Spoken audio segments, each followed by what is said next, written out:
Hey everybody, how's everyone doing today?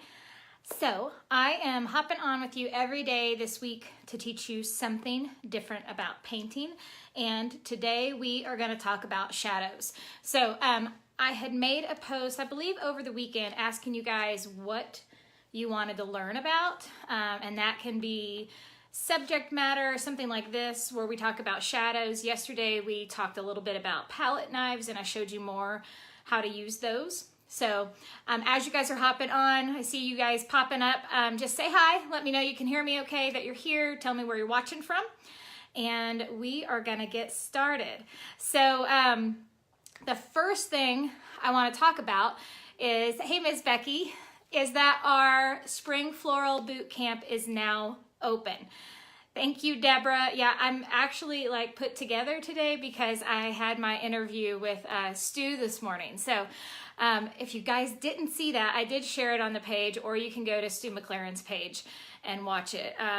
But most of you know, I have all these awesome creative friends, and Stu asked us to do an interview with him this morning about Tribe because that is what brought us all together. So if you haven't seen it, go check it out. It's really cool just to hear all of our stories, but it's myself and Heidi from Texas Art and Soul, and Tamara from Southern Adornments, and Casey from Pizzazz Studio, and Sarah from Framed. So anyways, some of my best friends, and it was really exciting that we got to do that together. So that's why I look extra fancy today.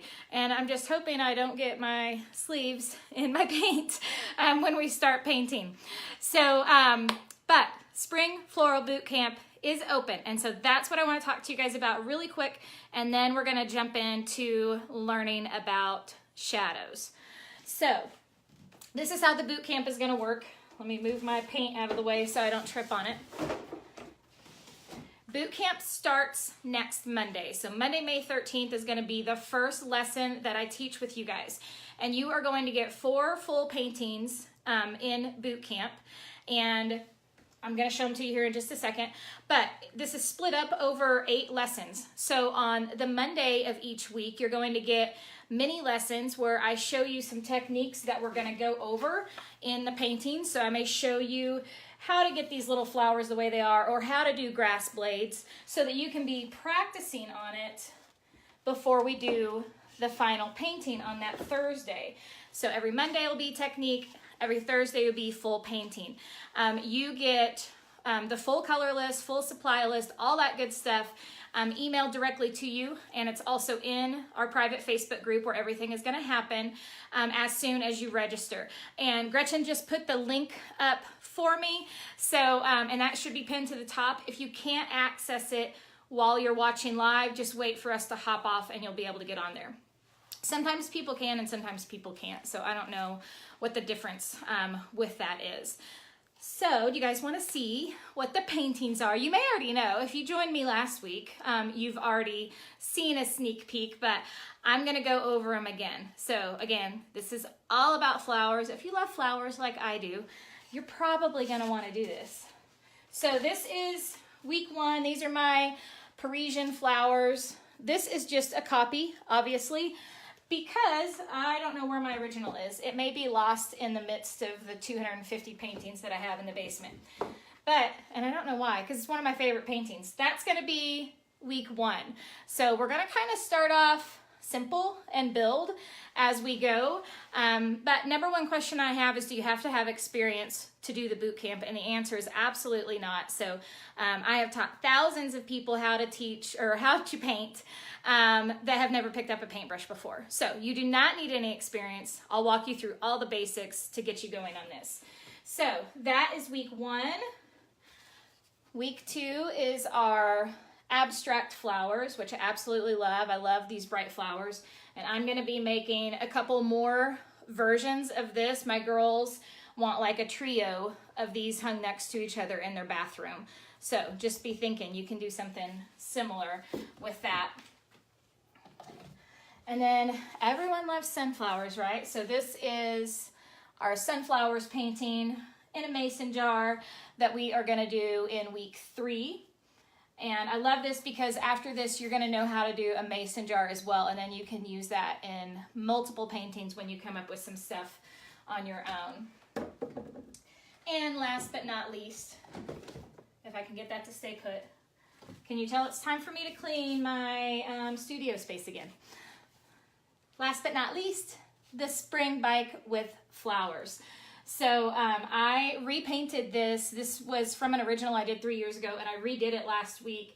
And you guys have been very gracious, and you like it a bunch. And this is going to be our final painting in the spring floral boot camp. So I love this one. You guys will get a template for the bicycle, so you don't have to worry about drawing that on there and knowing how to get your dimensions right and all that stuff. It'll all be there for you. So, does anyone have any questions for me regarding the boot camp? I guess I forgot to tell you the price.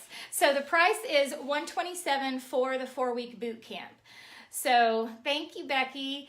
If you are a tribe member, make sure you go into our tribe membership because you have a different sales page to register from. But those are the 4 paintings, and you get 8 lessons with me, so it's over 6 hours worth of video content for $127, and you get lifetime access to this. So a lot of people say, well, what if I can't be there? Becky, no, they will not. They're exclusive to the boot camp. If you can't be there when I am teaching, it's not one of those things where you have to know my schedule and be there on my schedule. As soon as the videos are posted in the group, they stay in the group, so you can go back and watch them whenever you want to. And then I will also email you the links at the end of each week, so you can go back and watch those videos. You have access to them 24/7 whenever you want. So that is how that is going to work. Let me know if I forgot anything, or if you have any more questions for me. I'm going to move this stuff out of the way. We'll see where I can hang it while I'm trying to show you guys something. Good, Kelly. Yeah, it's going to be fun. Scoot some things around here. We'll just take this up on the wall for now. So today we are going to talk about shadows. How many of you feel like that is an area of concern that you're not sure where to put them in your paintings? Leave me some comments and let me know what you think. I am going to pull you guys up on my iPad really quick, so I'm going to move this camera so you can get a better angle of my canvas. Registration is open until next Monday, so I will close registration on Monday, May 13th. Kelly says, yep, no clue.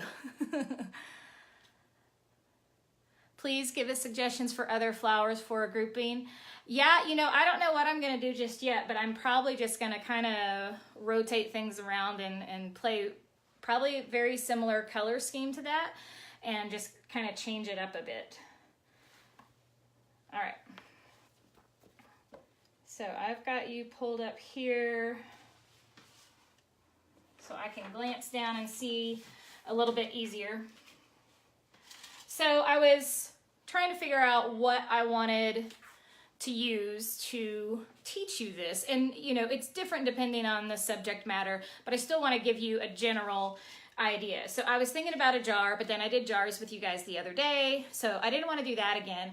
And then I was talking about how I find inspiration for things, and so this is one of my older calendars. I don't know if you can see that. And then I was looking at this tree on here, and I thought a tree would be a great way to show you guys what I'm talking about, because we can add some shadows into the trees and we can add some shadow onto the ground. Does that make sense? The size, this is a 12 by 12, Nancy.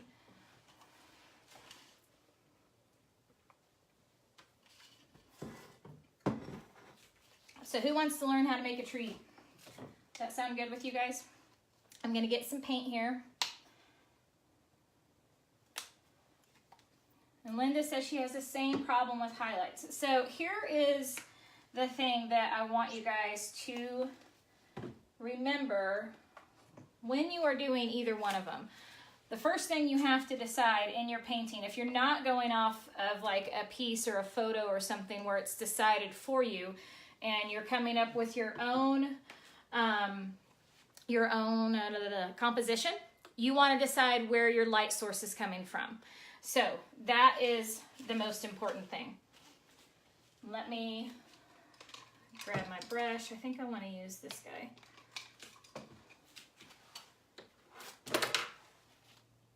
And this brush set is, I love these new brushes. I've been using them like nonstop. This is from my Addie's art set in my Amazon store. Gretchen, I don't know if you have access to that link, but if you're still on here and you do, you can post that for them. But all of my favorite supplies are in my Amazon store. And that's an affiliate store for me.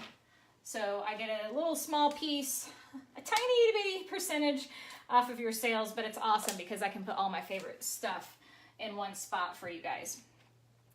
So I'm just getting some basic colors here. I've got like a burnt umber, this is nutmeg, white, and like a pale yellow. And the reason I have some pale yellow in there is, again, just to add another dimension to it. You can use yellows as highlights too. It doesn't always just have to be a lighter shade of whatever color you are working with. But I love these brushes because the bristles are nice and stiff, and it just gives you a little bit more control. So I'm using like a number 4 round right now. Can you guys see this okay? See if I need to scoot you a little closer.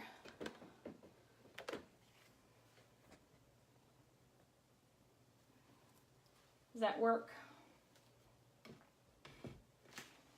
Yeah, Linda, they are awesome. You will definitely like them if you get them. So I don't know if it'll help you guys to kind of see this. See if I can get this propped up here.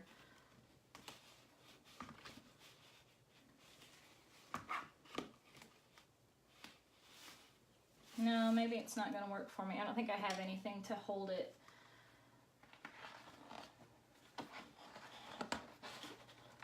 Aha.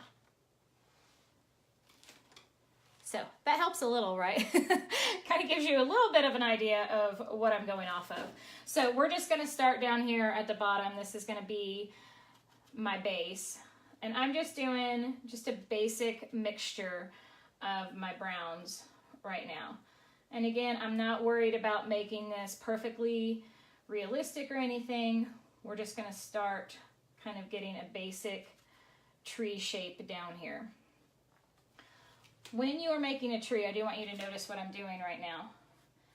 Notice how I did not start on one side over here and then jump over and decide the other side. I kind of just went thicker as I went along, and that way you don't end up with a tree way, way bigger than what you meant.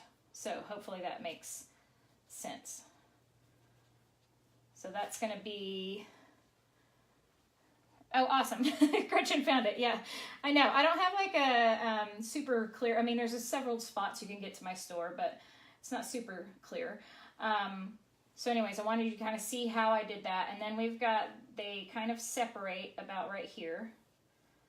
And this one already, can you see that, is a little bit lighter in the background. These are darker because they're on the back. The sun is coming from that other side. So this side of our tree is getting the shadow. So I'm going to go with some lighter brown and even grab a little bit of my yellow for this back area.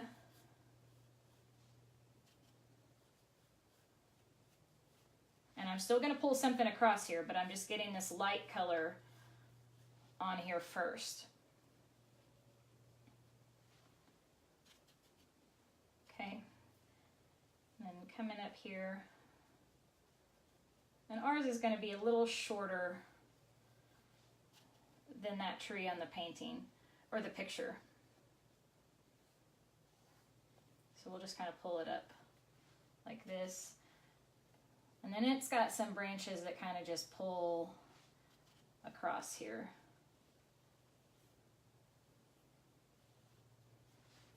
Okay, so this side, this is a little bit lighter up here. So I'm going to pull a little bit of that light yellow into my brown just to change that color a little bit. Oh, you know what else I need on here is black. That's not black.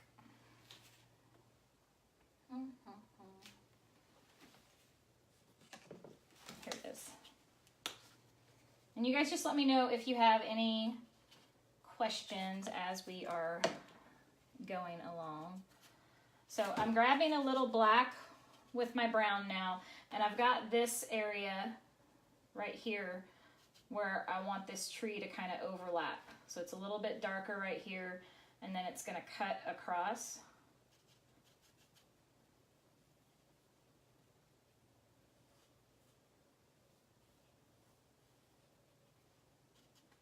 And this kind of goes up. Again, we're going to make ours just a little bit different here. This is a gnarly little tree with lots of bumps, and so if you worry about having a shaky hand, this is the kind of tree you want to paint, because it's supposed to have all these crazy little bumps and grooves in it. So can you see right there already the difference in the lighting?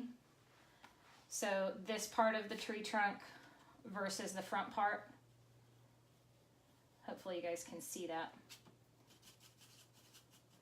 You can shoot me some thumbs up and hearts if you can see what I'm talking about there. If not, we'll try to make it a little bit more apparent for you. But I want this section in the front to appear darker than that section in the back. And then over on this side, all that underneath side, I want this to have more of a shadow. So I'm going to actually lighten this brown up just a tiny bit. Same thing here. My light is coming from up here. So everything on the top of my branches is going to be lighter than what's at the bottom of my branches. So I'm going to grab some of this black. Again, I don't want it to just be straight black. I'm mixing it with my brown a little bit. And we're just going to start coming in and adding some of these darker areas underneath here.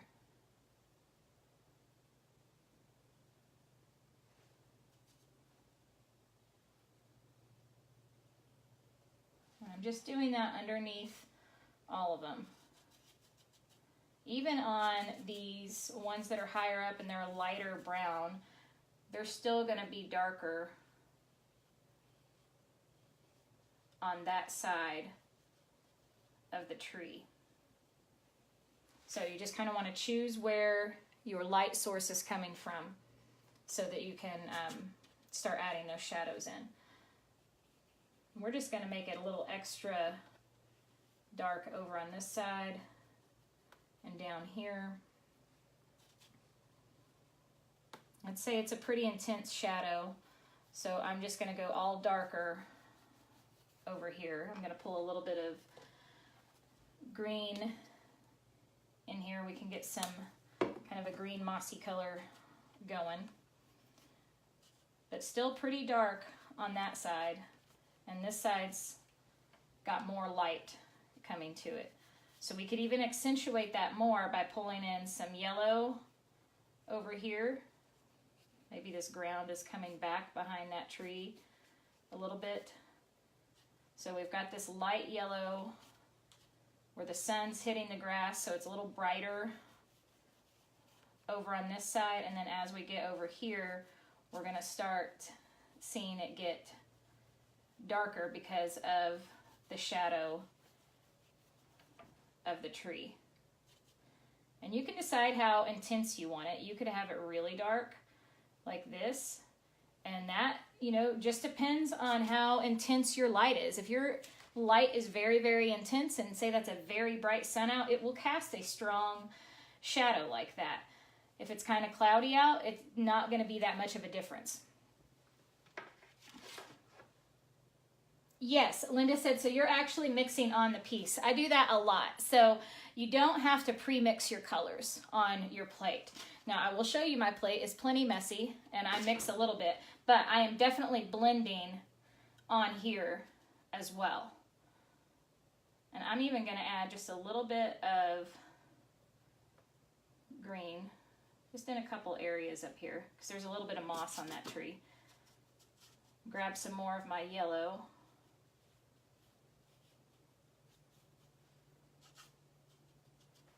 And you can decide how bold you want your highlights to be too. And this is something where you guys hear me say it all the time, to either step back from your paintings or take pictures of them and then go back to it. Because when you're doing this, and I'm going to show you what I mean here, when I put this yellow line on here as my highlight, let me grab a little bit of white too.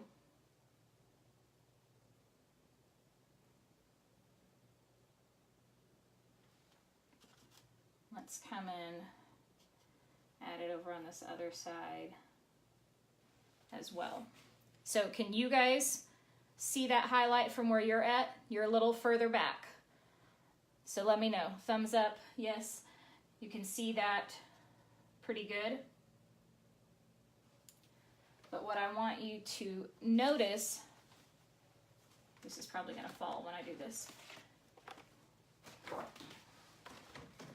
What I want you to notice is when you are close to it, can you see that?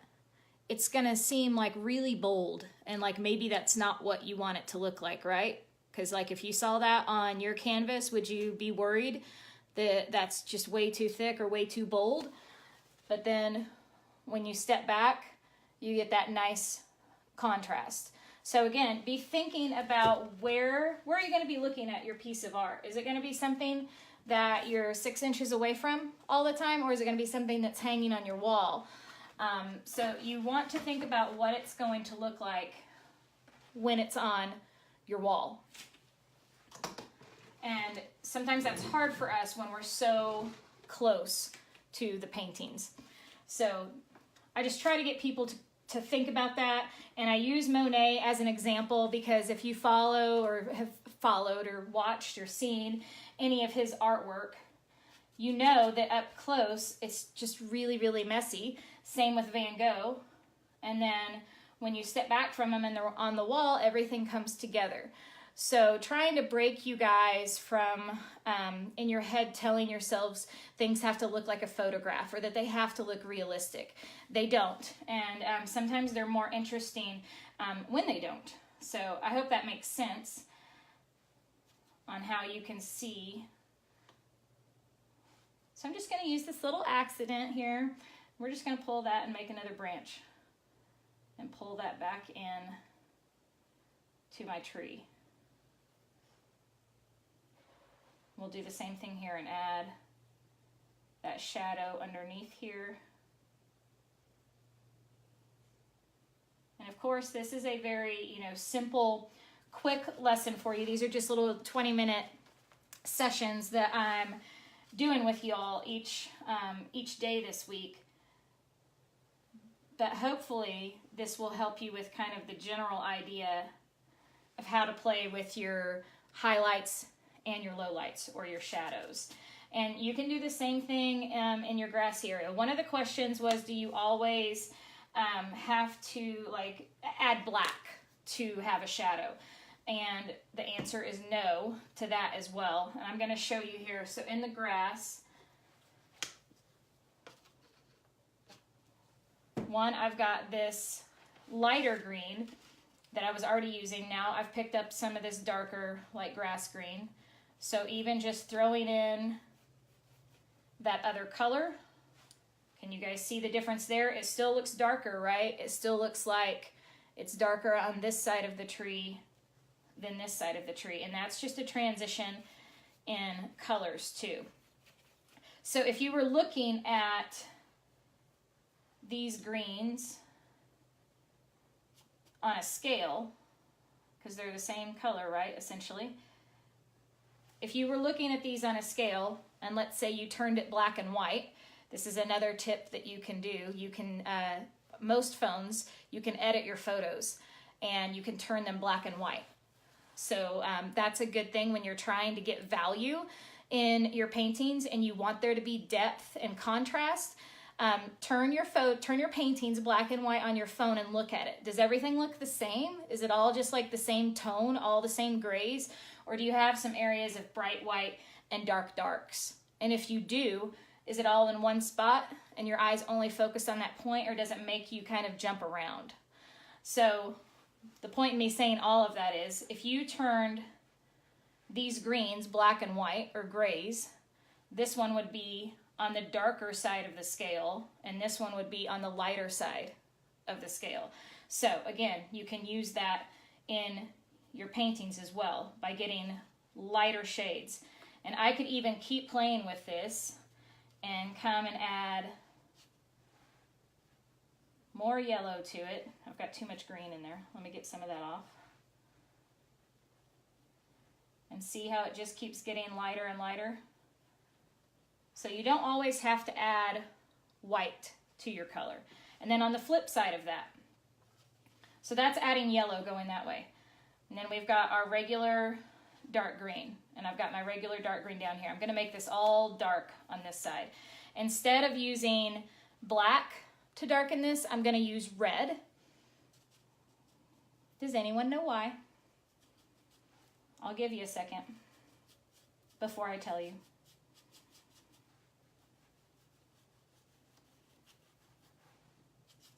I'll wait for the comments to pop up here.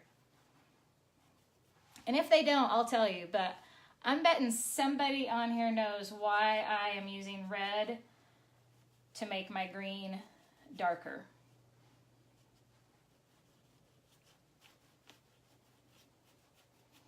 No, not quite. It does have to do with the color wheel. It has to do with the placement on the color wheel. Someone said it. Who's the first one? Miss Becky. Yes, so I don't think I have my clip. Hang on, let me see if I have it really quick.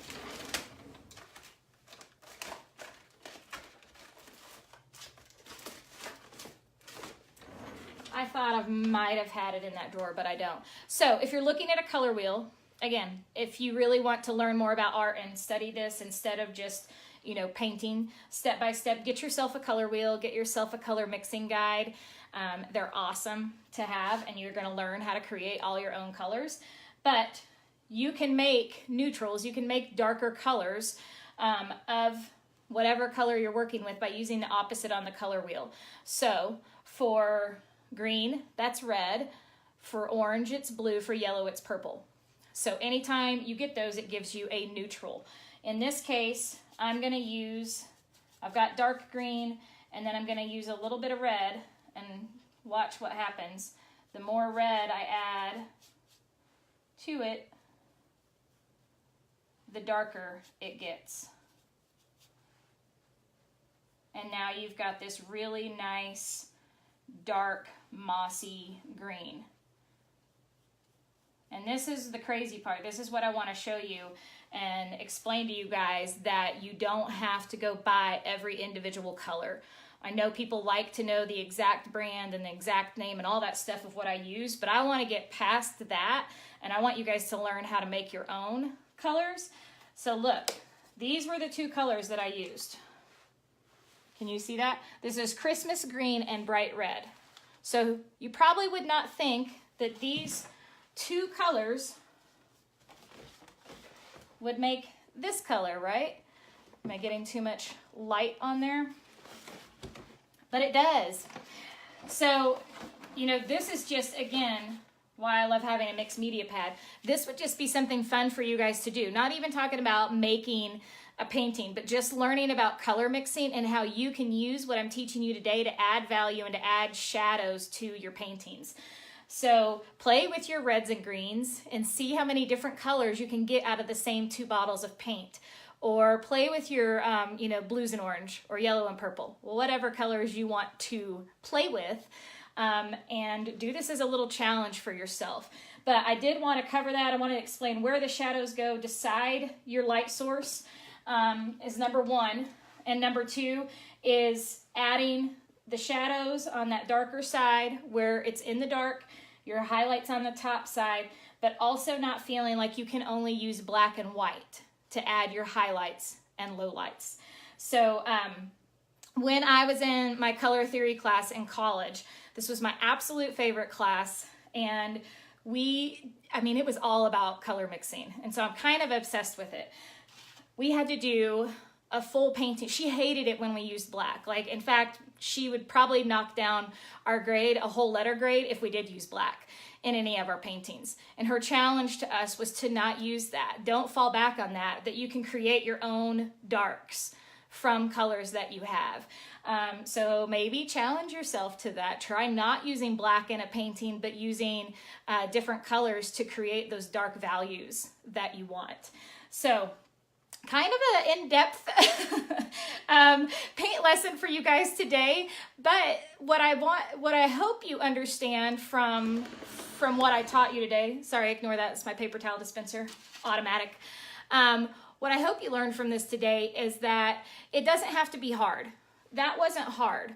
So all I did was just start playing with my paints and learning what different colors do. So if that's interesting to you, get yourself a color wheel, get yourself a color mixing guide, which is just this big grid, and it will tell you if you mix cobalt blue and, I don't know, whatever, red together, and then you meet those two in the middle of the grid, it'll tell you what color you're gonna get. And so you start playing with colors enough and you start figuring it out. So, it's happened to me more than once at my local paint nights that if I forgot a paint color and I start to panic and I'm like, oh, what am I gonna do? Luckily, I have had enough of the right other colors that I'm like, okay, it's fine. We're just gonna mix it. We're just gonna mix that color. It doesn't matter that I didn't have it, and it really doesn't. So anyways, I hope that was a fun tip for you, that you can learn a little bit about values and shadows and highlights, and also a little about color mixing. So this tutorial kind of turned into something different, but it was fun, and you guys seem to think it was interesting too, so that's good.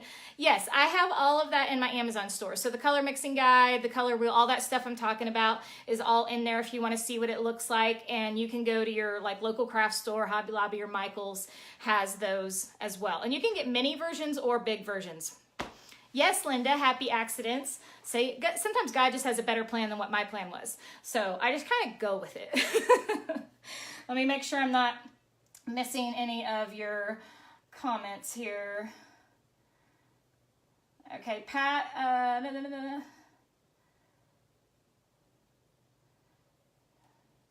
Okay, Pat said, are you mixing the color on here or mixing it on top of? So I kind of did a little bit of both. You can see where I've mixed them together, but then I would go back and just grab some of my red and mix it into my green. As long as it's still wet, it doesn't matter. You can keep blending and keep mixing your colors.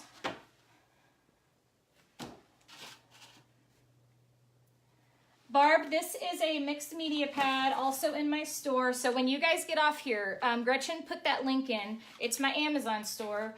And I believe it's just amazon.com/the Social Easel. But all my favorite supplies are listed in there, and they're all in one group.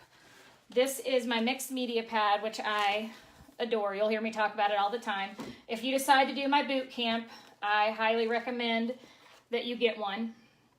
So it's an 11 by 14. It's got 60 sheets in it, and they can handle canvas. They can handle canvas. They can handle thick paint, so you can kind of see. I just use this as my sketchbook to practice in. So again, you don't have to get something expensive or use canvas every time you're painting. If you missed yesterday, this is what I did yesterday, and that was done with a palette knife. So you can go back and watch that. All my videos stay on my Facebook page, so you can always go to the videos tab and go back and learn some more stuff. So that is what I got for you today. If you are interested in boot camp, registration ends on Monday and it starts on Monday. So $127 for 4 full paintings with me, 8 lessons. broken up into one mini lesson and one full painting. And it starts on the 13th, May 13th, and it runs for 4 weeks. And that link is also pinned to the top of these comments. So I hope you guys enjoyed that, and I will jump back on with you tomorrow for something else. Thanks, guys. Bye.